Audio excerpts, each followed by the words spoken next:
thank you all for coming out. In case you're wondering, this event is called Brahmins and Beyond, Matthew Pearl on the literary and poetic history of Boston and Cambridge. It's my pleasure to welcome Matthew Pearl, who's joining us tonight. Matthew has published 2 novels, The Dante Club and The Poe Shadow. His books have been New York Times and international bestsellers and have been translated into more than 30 languages. And his 3rd novel, The Last Dickens, is set to be released in the United States March 17th. So we're lucky to catch him sort of right before his busy book tour. Each of Matthew's works involve a deep investigation of the historical, personal, and even psychological context behind seminal literary figures. Matthew graduated from Harvard University in 1997 with a degree in English and American literature, and his first book, The Dante Club, is steeped in the history and lore of Harvard and Cambridge. I had the pleasure of meeting Matthew 2 summers ago at the Colgate Writers Conference, where he wowed all of the participants with his off-the-cuff discussion of 19th century Boston-New York publishing rivalry, which may sound dull to all of you, but Matthew has a way of telling it that makes it really exciting. Beginning with Anne Bradstreet through Longfellow, Emerson, Elizabeth Bishop, Robert Lowell, and up to today with Frank Bidart, Jory Graham, and Matthew Pearl himself, Boston and Cambridge have been home to some of the country's most significant literary figures, in spite of the fact that they lost to New York in the battle for American publishing. Students here at the Divinity School are used to discussing the college's theological heritage, the sermons of Niebuhr, Wilfred Cantwell Smith at the Center for the Study of World Religions. Professor Peter Gomes even teaches a course on the history of American Christianity through Harvard University and its presidents. But there's also a significant literary heritage in the greater Boston area, Cambridge, and even here at the Divinity School itself, which those of us who are writers and readers add to and participate in. One of tonight's sponsors, the Woodbury Poetry Room, is engaged in the noble pursuit of cataloging, recording, and preserving this literary heritage. It is home to an unparalleled collection of 20th and 21st century poetry books and audio recordings.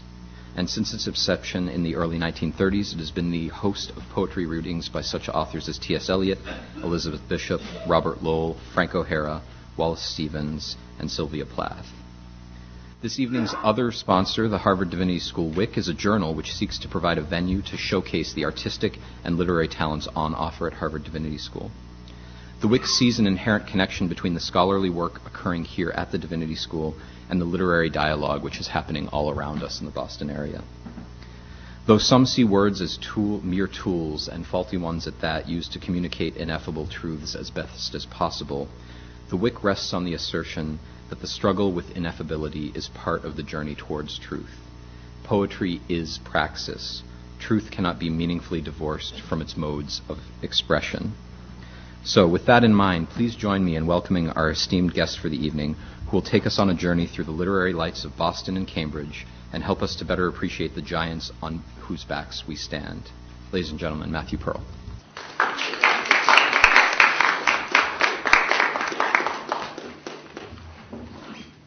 Well, thank you to Matt for arranging this, and to all of you for coming. I'll probably talk for about 25 minutes or so, if anyone has their meters running. And then I'd love to have more of a discussion or questions or comments if anyone wants to.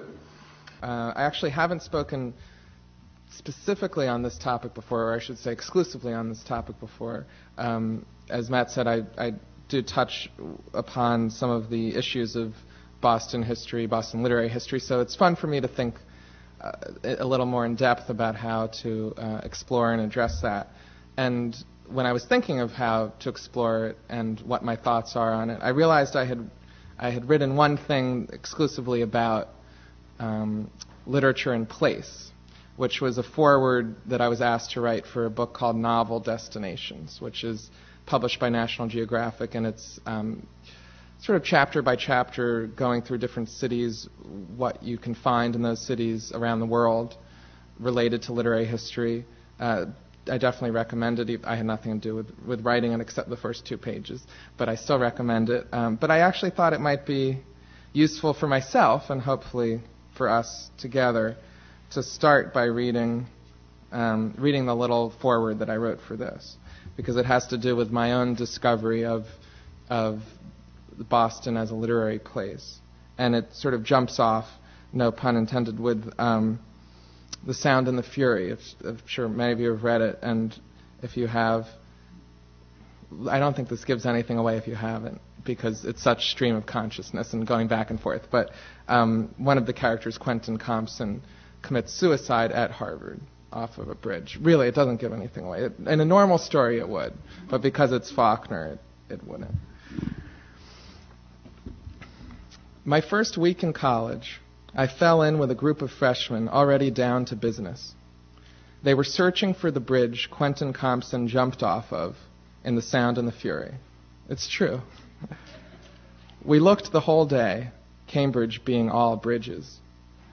One unapproachable member of the group recited whole passages as we walked. Finally, our reward, a brick-sized plaque marking the bridge with The Sound and the Fury quote. And it's really there, and they still have searches for it, actually, that are organized. Ours wasn't organized.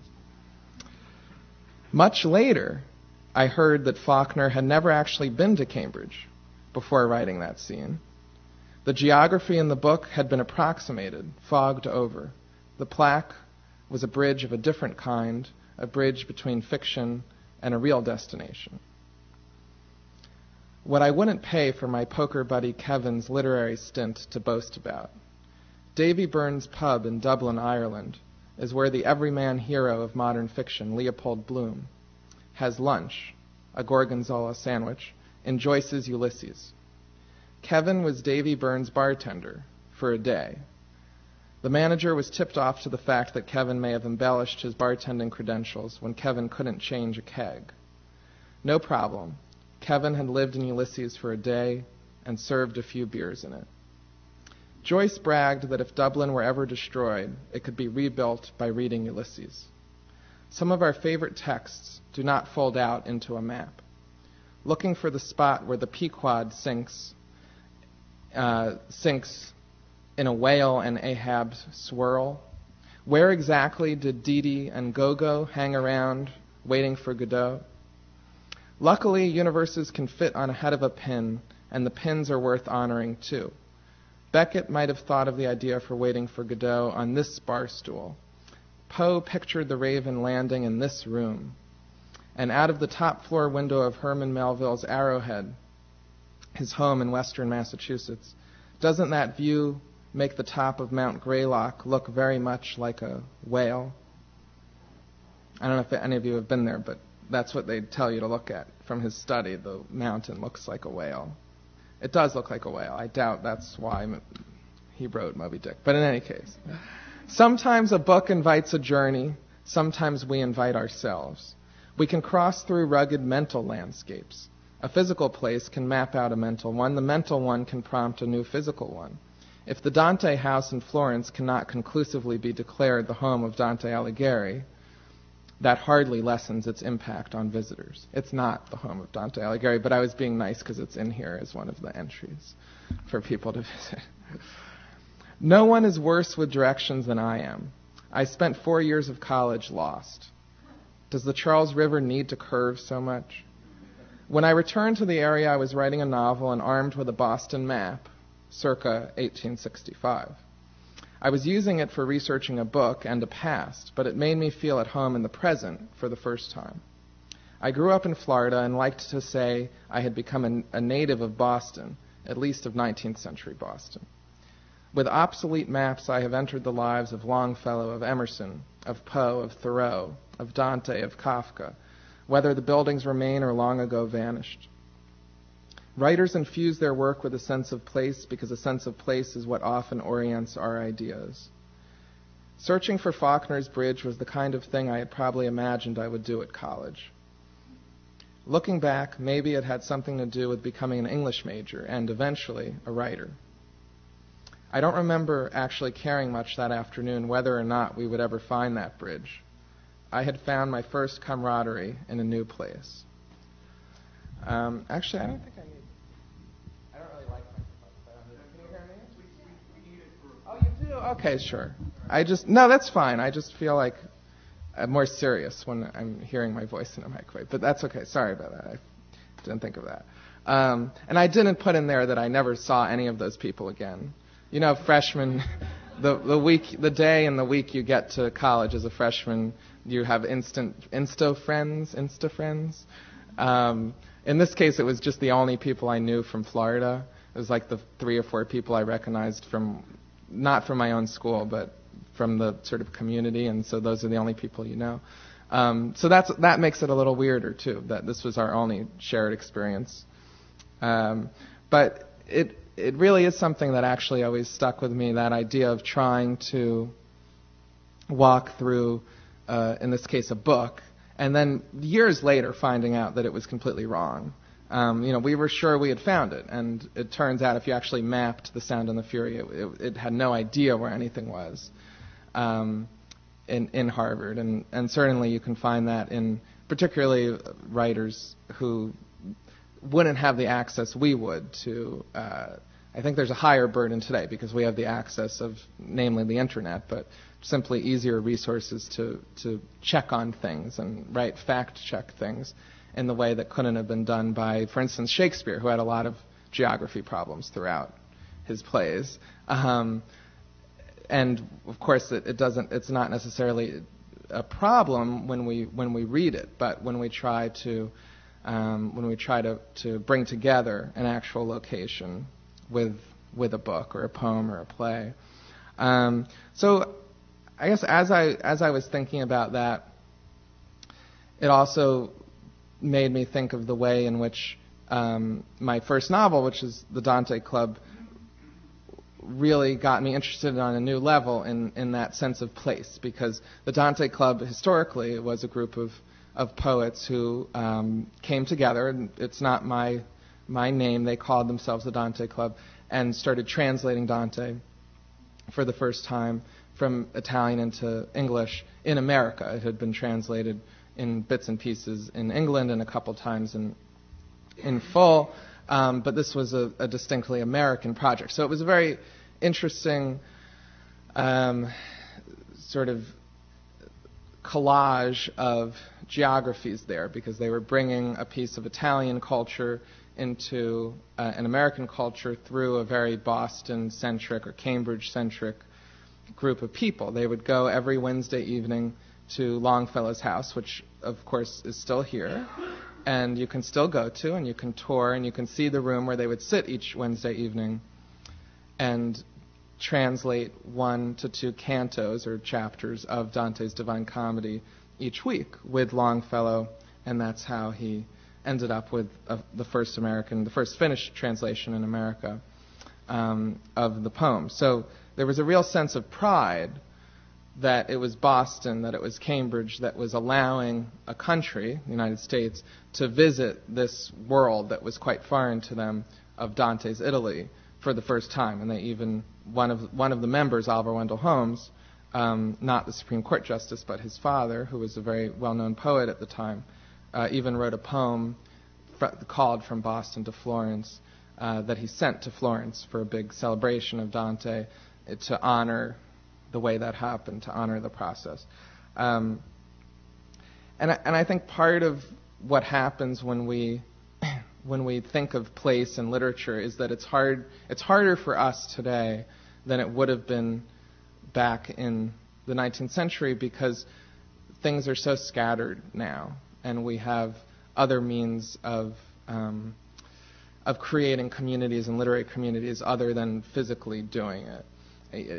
And in some ways that's great. In some ways that might feel like we've lost something. When the Atlantic Monthly moved out of Boston to Washington, D.C., there was, at least by some of us, myself included, who were here, a feeling that we were both losing something, but also in a way that it didn't matter anymore, because we had already lost a sense of regional literature that we used to have by necessity, because of the way publishing was structured and the way writers collaborated and inspired each other. That's become very different. And yet, as I say, that's great because we can be in the middle of nowhere today in a way it would have been harder back then and still be part of a larger literary community. So part of that is how the publishing industry was structured, and as Matt said, that might sound boring, but it's actually pretty interesting, and it's something we don't think about that much anymore, and we don't talk about that much anymore. So I thought I'd touch on that tonight.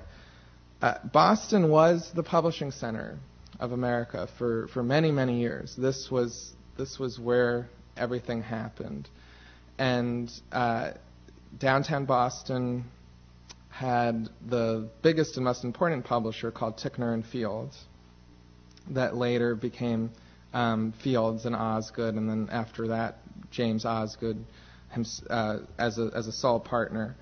And this was where so much of 19th century literature that we now recognize as the foundations were published, including Hawthorne, Longfellow, Thoreau. This was the sort of home base for that culture. First at the Old Corner bookstore, which until recently was still a bookstore, until a couple of years ago, was the Boston Globe bookstore. And now it's maybe a jewelry store. I can't remember. I haven't walked by recently. But the building is still there, and it actually has some of the historic details. And then they moved into a much bigger building that Suffolk Law School is now sort of standing in the middle of, that big new Suffolk Law School. So unfortunately the building isn't there. But so much vibrant literary history happened there. And one of the problems about the 19th century publishing regime had to do with copyright. And I promise I won't go into boring detail, although I taught a course on this, so I could go into really boring detail, but I won't. But the part of it that's actually still very intriguing is that we didn't give copyright to any foreigners. So if you were a author in England and you were publishing your novel here in America, you couldn't get copyright protection. It's very strange for us, to sort of disorienting and just incoherent to try to think of it today because it's so foreign to our concepts. But the only copyright protection here was to American writers. So it's strange just to conceive of, but it's also a little bit of a strange jump to think of what the consequences of that would be, because at first we might think that's advantageous to the American writers, because we do want to remember that in the 19th century there was not yet what was considered an American literature. We were still fighting for that. We were still striving for that, and Boston was the center of that attempt, that goal of creating a national literature that was separate from Europe. So things like Moby Dick, remember Moby Dick comes out in 1850, and it couldn't be more of a disaster. It more or less ruined Herman Melville's once promising career with books that we no longer read anymore, that were very popular, adventure, sea novels. And that was everyone's response. Why won't he just write those great adventure sea novels instead of this very weird, thick book about whales? And some of us who were forced to read Moby Dick in high school and didn't have a good experience might agree with that. But of course now we recognize what was brilliant and what was groundbreaking, whether or not it's any particular person's personal taste in Moby Dick.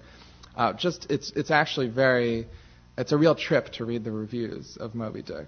And I always recommend it to new writers who are getting nervous about getting reviewed for the first time, which is psychologically a very weird and hard process, whether it's weird in different ways, whether it's a positive review or a negative review.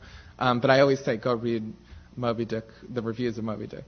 Just brutal. I mean, really brutal. And Herman Melville only wrote one novel after that, which I can almost guarantee most people haven't heard of, called Pierre, which is just he seems like he's just going crazy. It's incest and actually a lot about the publishing industry. It's always interesting to see when the publishing industry actually becomes a subject in literature. In any case, and then Herman Melville dies in more or less in poverty some years later after only writing short stories. And many of you probably know Bartleby the Scrivener, which is a great short story. And you can look at Bartleby and actually see a lot reflected back about what was going on in Boston and generally in the publishing industry, because it's about a writer in a way, except that he's a scrivener. All he can do is copy, right? And even in copying, he can't sustain himself that way. He has to stop, and prefers not to do it, right? And then it's this enigma of the story that he won't do this copying. Well, that was what was going on in because of the copyright regime, is that all of the British and certain other foreign authors who were popular were being, well, pirated, I was going to say. Let's bracket that word, pirated. Were being copied by anyone who wanted to publish or reprint them. Because, again, there was no copyright, there was no legal regime for having to pay those authors. So anyone can publish the new Charles Dickens novel that would be coming out, and can compete with each other printing it, and can sell it for very cheap. So here's where it gets interesting, is that we would think, okay, this is good for American authors. They're trying to establish their own national brand. They don't have to compete with the British authors. Well, because of the way the marketplace worked, you would go into a bookstore and the new Charles Dickens novel, because there was so much competition, would be 25 cents. And the new Mark Twain novel, so they're a little bit separate eras, but overlapping some, would be $1 or $1.25 or $1.50. So it was actually American authors were suffering even more, because they didn't have copyright in England or the United Kingdom generally, because we weren't giving them copyright, and in their own country they couldn't compete with the British authors, who were much more established, and there were many more of them because the literary culture was much older there. There were many more popular authors from there. So this was a real crisis, and part of what it meant in this area and others is that only rich people could be writers and make a living from it, because you couldn't make a living from publishing books, at least not to start off with. Longfellow eventually ends up selling incredible numbers of his poetry books and making a lot of money from it, but he only gets to that position by sort of chronologically by marrying one of the wealthiest women in Boston, being given the Longfellow house as a wedding gift, and having that comfortable life that allows him eventually to get a readership.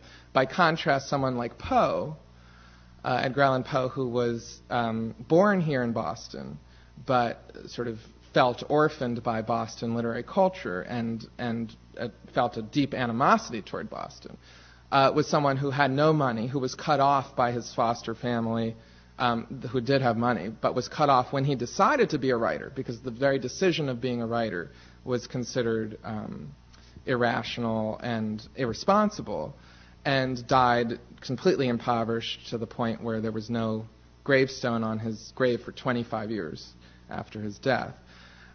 So one of the interesting side effects of this was that the only way one could try to make a living and eke out a living other than being independently wealthy or marrying into wealth was through magazines, because magazines were very popular.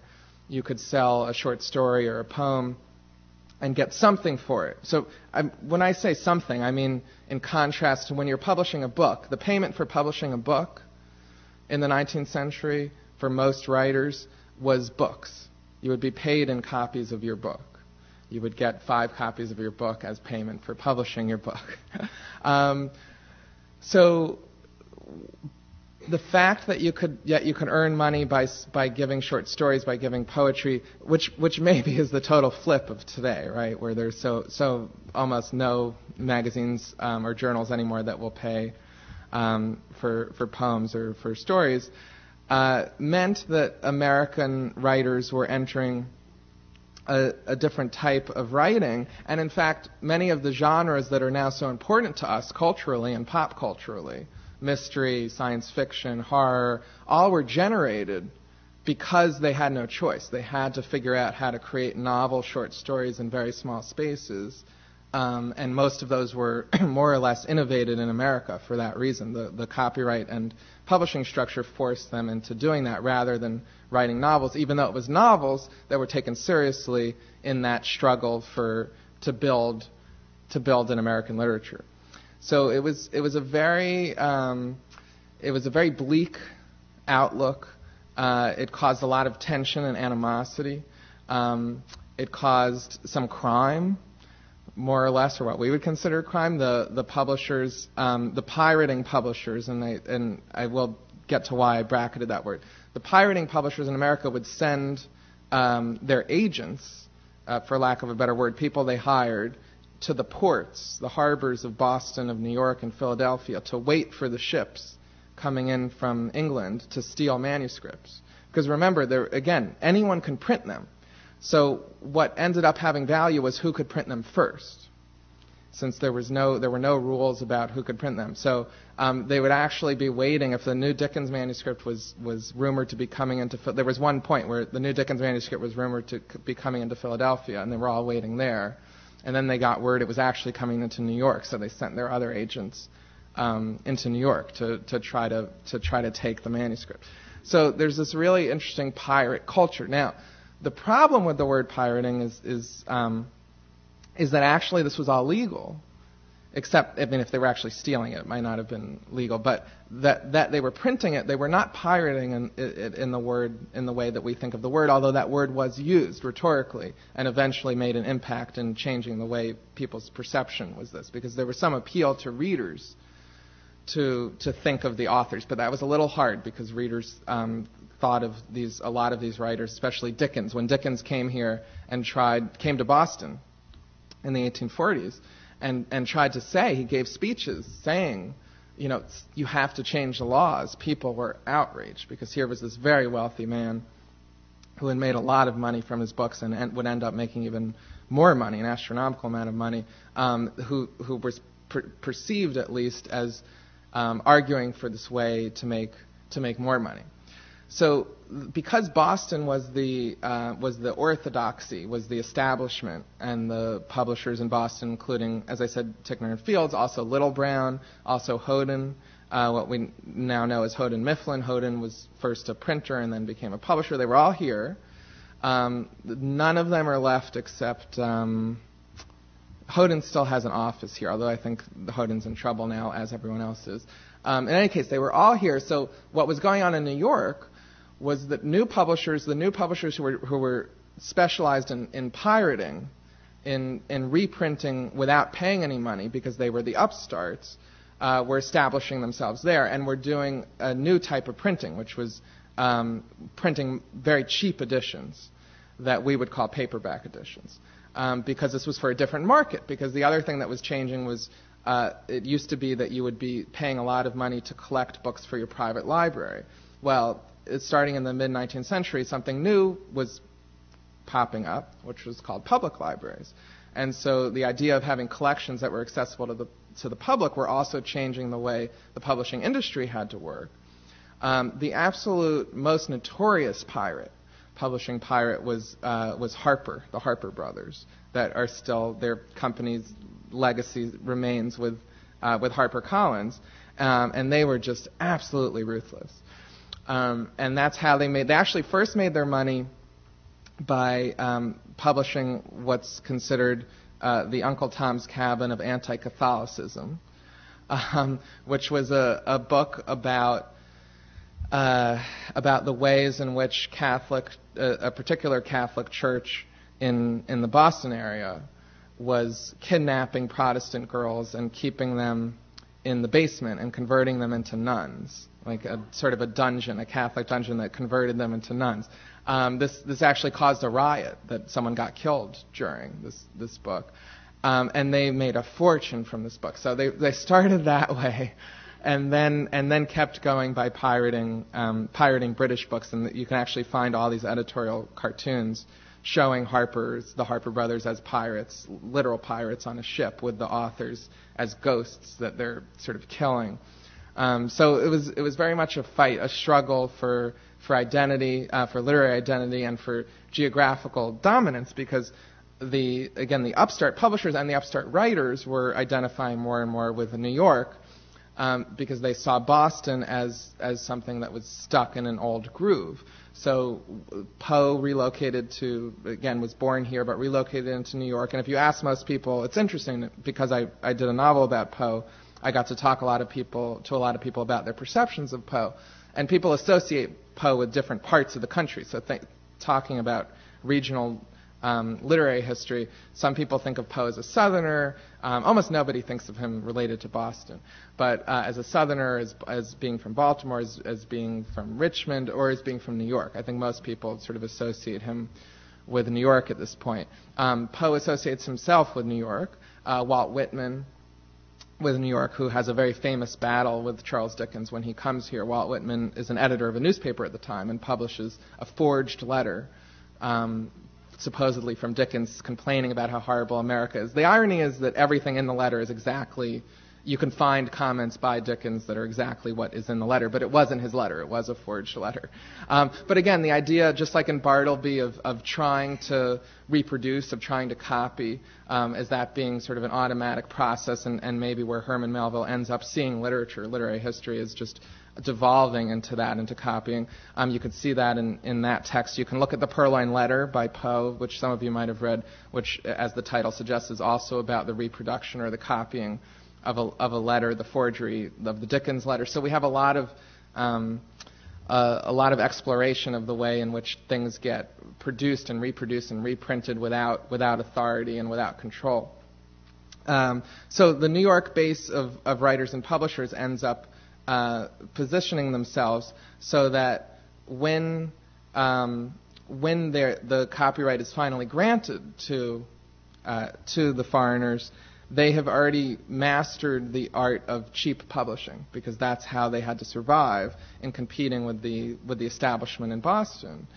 And because they had mastered the sort of paperback publishing, they eventually drove Boston out of business, and New York becomes the center, the literary center and the publishing center of the country. And that's really, we can trace why, people are sometimes frustrated, since not everyone lives in New York, by the fact that all publishing right now is pretty much collected in New York. And it has some pernicious effects too, as we all know, not that Boston is cheap, but New York is extremely expensive to live in. So just one thing to think about is internally in publishing, there's a lot of complaints of the homogeneity of who are publishers and who makes up the publishing companies, mostly from a very high socioeconomic class.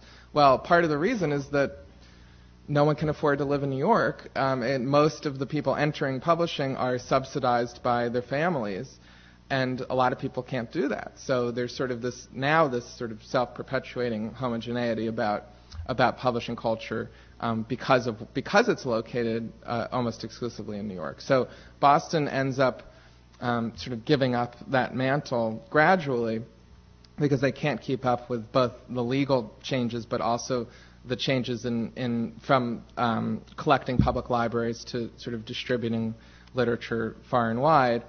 And because they start losing the generation of writers, when people like Longfellow and Thoreau and Hawthorne before him and Harriet Beecher Stowe, when they start dying off or becoming less productive, the sort of excitement is generated by people either in New York or people who position themselves away from Boston, like Mark Twain, who comes to Boston and in a very sort of pivotal moment in literary history gives a speech to a dinner with everyone. Everyone was present.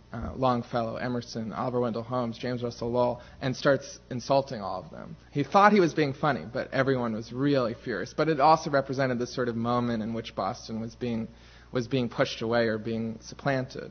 And going back for a second to the Dante Club, because that's something that I was so fascinated by. Part of the difference they made was actually not in creating an American literature, but again in bringing this literature from this other place, this place that so few Americans had access to, from Italy and from Dante's time. But of course, it was necessarily a sort of a temporary arrangement, the Dante Club, because eventually they finished their project. But part of what's interesting for me in thinking about Boston literary history is that there was sort of a genetic Dante Club that followed them, still connected to Boston, connected to New England into the 20th century.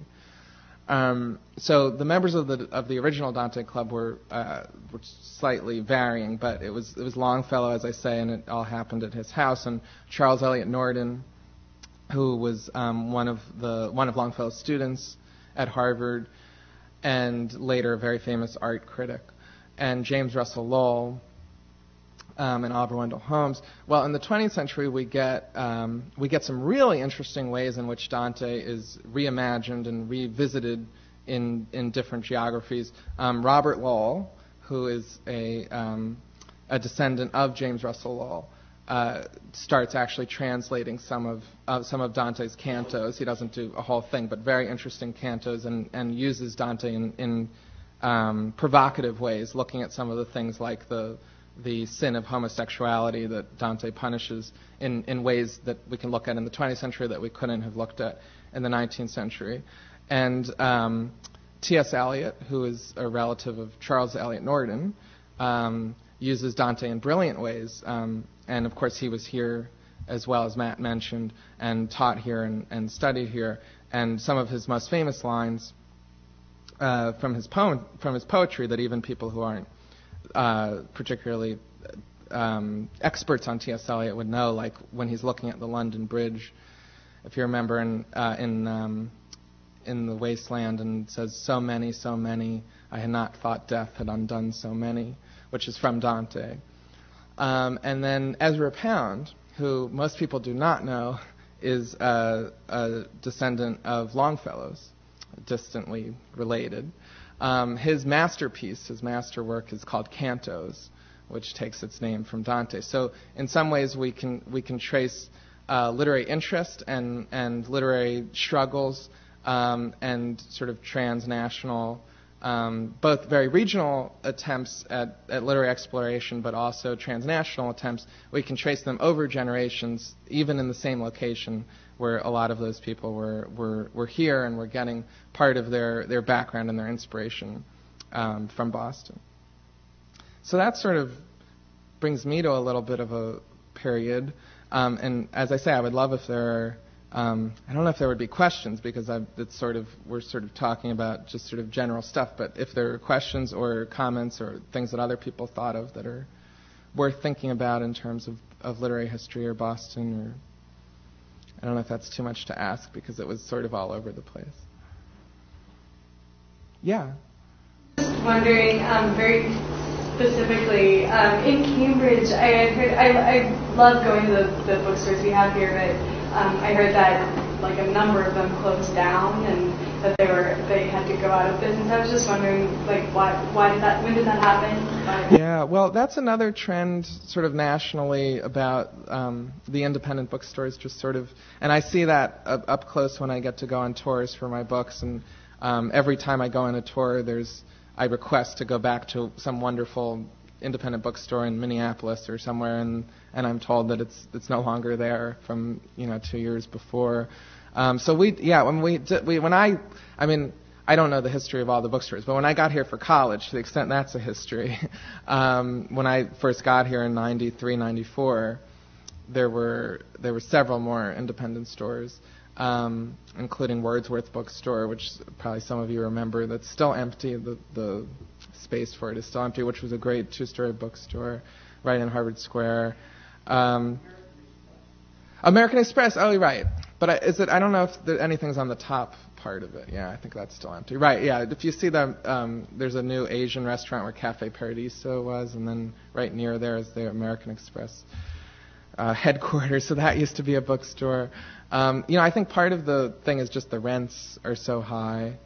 But even in downtown Boston, there was a big, even though it was a big chain, there was a big Barnes & Noble that closed down that was right in downtown, right across from the old corner bookstore, which, as I say, was a Boston Globe bookstore, which was at least something, and now it's something else.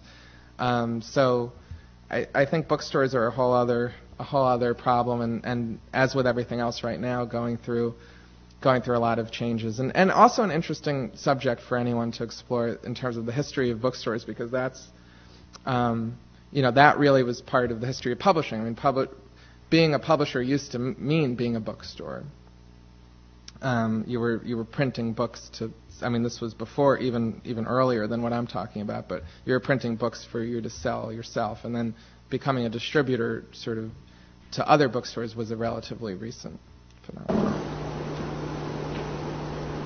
The internet is really where so many people do their buying and selling. Yeah. So many dealers I know have quit their bookstores and just do everything online.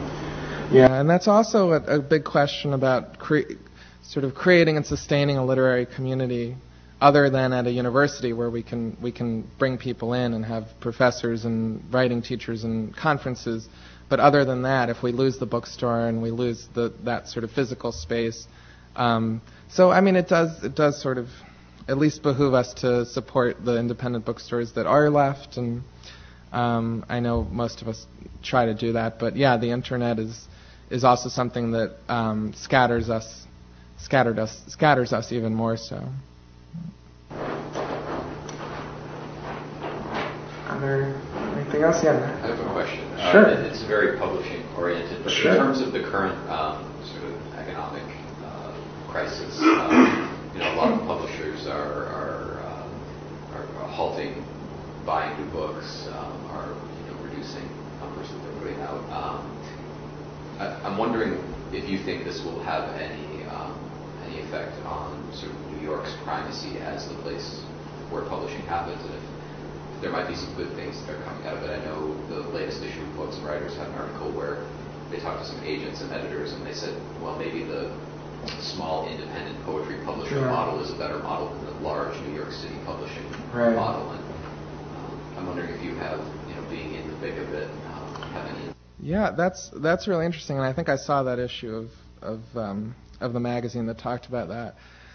I don't know. I don't consider myself an expert on these things, but it's pretty brutal out there. I know from listening in on the publishing people that I work with, and I mean my agent, who is the one who negotiates your deals with the publishers. My agent said to me recently, I'm glad we have already negotiated your next book because I did a 2-book deal, so I don't have to worry about it because the climate is that bad. I mean, they're just laying people off, including at my own publishing house, and as you say, I think it was Houghton Mifflin that freezed, or was it Nord? It was Houghton Mifflin. I think it was Houghton Mifflin that freezed any acquisition of manuscripts for indefinitely, I guess. So it might be, as you say, at the times of crisis in publishing and literature, we might be able to trace that those are the points at which things change, become sort of morph into different structures, and maybe for the better, maybe part of decentralizing New York. And someone might argue, that it's great that everything's in New York. It's just, it's just how it evolved. It's just more, for me, it's just interesting to see how that happened. And that's part of my new novel, which Matt mentioned, which I actually just got my first copy of yesterday, The Last Dickens, it's called. In which Harper that I mentioned, Fletcher Harper in this case, who is the youngest of the brothers, is a big character because he's trying to steal everything away from Boston to New York. So I got to play with that moment in history. Yes. Can you talk about the role of magazines in the spread of literary culture? The Atlantic was here. Mm-hmm. We have a magazine from the Emerson College now. So it has often had a culture of literary magazines which carried it around. Yeah. I mean, the Atlantic again. The moving of the Atlantic was very traumatic, I think, to anyone who still held sort of ideas of regional literature, because the Atlantic Monthly was so identified with Boston. It was named by Oliver Wendell Holmes, one of the members of the Dante Club. And although a lot of people objected when he named it that you can't use Atlantic as an adjective, which I would have never thought of if I hadn't read the history, but a lot of people were not happy with that title. But the idea being that they were creating a magazine that can help form the identity of our literary culture, of a national literature, although also sort of gesturing toward it being connected to the old world, that the Atlantic connects us. So it was a very deliberate project, and it really did have a very important impact. And remember, in the 19th century, things weren't signed. Magazine articles didn't have the names of who, for most of the 19th century, who wrote them. And books didn't have the author's name for much of the century. It would say, by the author of, it wouldn't say Edgar Allan Poe. It would say, by the author of one of his poems, or one of his books of poetry. Or Cooper. I mean, everyone sort of knew who it was. But with the Atlantic Monthly, there's funny stories of everyone opening the magazine and trying to guess who wrote each of the articles, because they were very identifiable personalities. Then at the end of the year, they would release an index that told you who wrote what. So that's also interesting to think about, the sort of anonymity of publishing and how and why that changed. But yeah, Boston really had a sort of network of magazines and literary journals, and certainly still does, again, more connected to the universities. Like you mentioned, the Emerson Plowshares might be what you're thinking of, and we have literary journals here.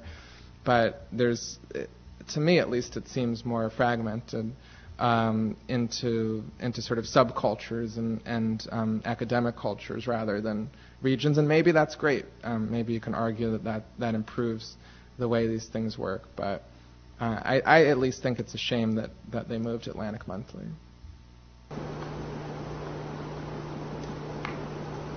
Anything else?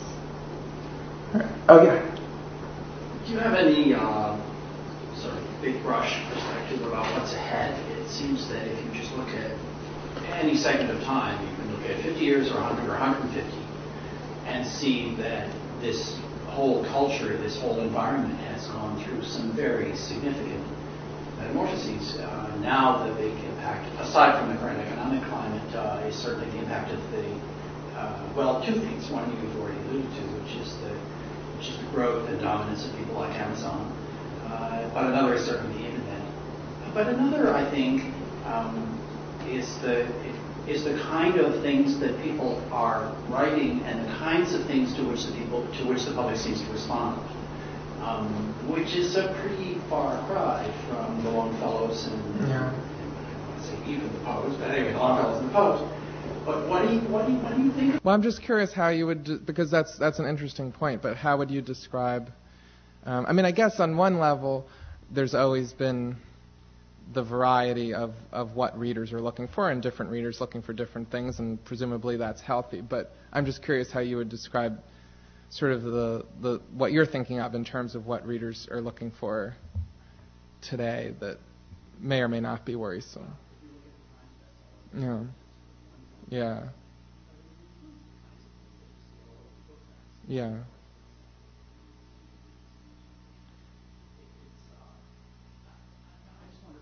Yeah. Oh no, that's sure. No, thank you for the question, and I think that's very interesting, and it's hard to put. It's always, I find it hard to put your finger on what is going on generally with publishing or with literature. I mean, one thing that I think I've come to the conclusion, although I could probably be convinced otherwise, is and then I'll try to more directly address your question about the future, but is sort of an infantilization of literature, that there's I don't know. I guess I've never read the Harry Potter books, and I have nothing against them. But once I remember I was sitting in an airport and overheard. It was like the day that one of the new Harry Potter, maybe it was the last Harry Potter book came out, and a woman, an adult woman, was on her phone, and she had the book, and she was sort of boasting how she read it in a day or a day and a half or something, and I don't know. There was something that sort of clicked in me that there's sort of the expectation now that every book should be readable in a day. That I have no problem with adults reading literature that's written for young people. I taught in a class on fairy tales, and I think it's very interesting to explore the way we communicate through literature of different age groups. But I don't know exactly how to articulate, but there was sort of a pride in this woman, at least, that she had been able to consume the book that quickly. And I sometimes hear, I mean, when you publish books, you hear your whole spectrum of people telling you you're the best writer they've ever read, and people telling you that you should not be allowed to publish your books. But I've certainly had complaints that it takes too long to read my books. And I just find that one of the strangest thing, and maybe that's why I sort of overheard this in an interested way, because I think that's a fairly recent phenomenon that there's, and Harry Potter I think has a lot to do with it, but it has extended through a lot of books, that young adult fiction has become mainstream adult fiction, and I think has changed people's expectations that everything should be at a 7th or 8th grade level. And we should be able to consume it as such, and that anything that isn't is problematic, or there's something wrong with it. Anyway, that's not that that's addressed as anything directly that you said, but that's one thing that I've observed as I've started trying to pay attention to these things. But in terms of going ahead, I think a lot of the issues will be, in some ways, circling back to what I was talking about in the 19th century, will be related to rights. And to copyrights, and remember the word copyright. It simply means the right to copy, the right to reproduce, and originally applied to printers, who was allowed to actually print something. The author, it had nothing to do with the author. The author didn't hold the copyright. The printer held the copyright in the 17th century. And now that's a lot of what's coming up with Google Books, and with the Kindles and e-readers like that. There's a big issue now. Some of you might have seen articles about, because the Kindle you can tell it to read. I don't know, does anyone have a Kindle? I've never even seen one. But apparently you can tell the Kindle to read out loud. So you can download a book and then have it read it, and apparently in a very nice way, not like a war games type of voice. Well, the problem is that when we publish books, we sell audio book rights, and that's actually a right that we possess, and obviously no one's getting money for the Kindle reading it out loud. So that's now an issue where the Authors Guild is up in arms about this, because it's exploiting the sort of technology in order to take away that right that we have to reproduce it in audio format. Which I'm not sure exactly what my opinion is on that, but I guess that's sort of my sense of what's ahead, is that it'll become more and more complicated who controls a text, just like it was in the 19th century, where it was really hard to figure out who controlled a text between the authors and the publishers, and authorized publishers and unauthorized publishers, and pirating publishers.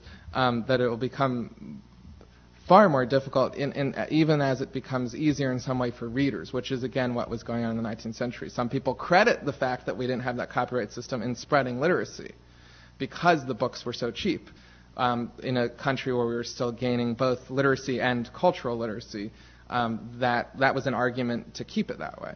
So, I use Google Books for research, and it saves me hours and hours and hours. But it does also bring up that question of where physically who holds that book. So I think going ahead that will become more and more complicated, and continue to complicate the physical placement of writers and of literary communities. So I guess it's 8 o'clock, so I don't want to keep anyone past anyone's time. Bedtime? Well, I go to sleep early, so. But thank you so much for your great questions. Really interesting, and for just being here and talking with me. Thanks a lot.